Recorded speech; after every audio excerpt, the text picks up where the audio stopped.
Son œuvre est célèbre dans le monde entier. Le peintre Jean Dufy naît en 1888 au Havre, mais devient au cours de sa vie une figure tourangelle. À partir de 1948, il s'installe à Boussay avec son épouse Isméry, originaire de Preuilly-sur-Claise. Aujourd'hui encore, on croise ici des personnes qui les ont connus.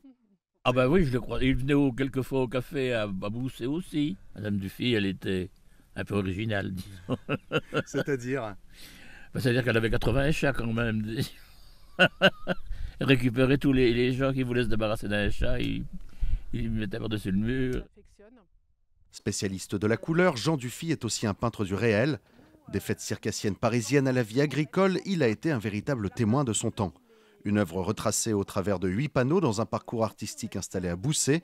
Un parcours qui permet également pour les curieux de redécouvrir des paysages locaux.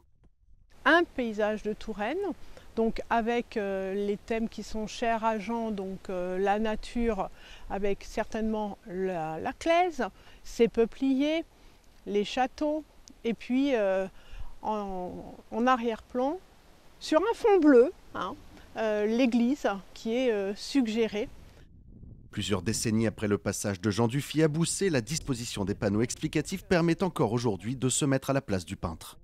Alors quand je parle d'intemporalité, tout simplement en fait il suffit de se décaler encore aujourd'hui en 2025, que ce soit le hameau de la Chevalerie, de la Boissière et en arrière-plan donc ce paysage vallonné, boisé qui nous mène jusqu'à Preuilly, eh bien on le retrouve dans ce tableau.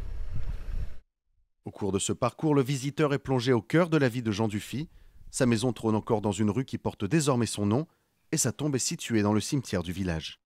Jean Dufy s'éteint à Boussay donc en 1964, 2 mois après Isméry, sa femme. Gilou, qui était à leur service depuis 1942, dit que Jean a été vraiment aussi abattu par le chagrin et le départ d'Isméry.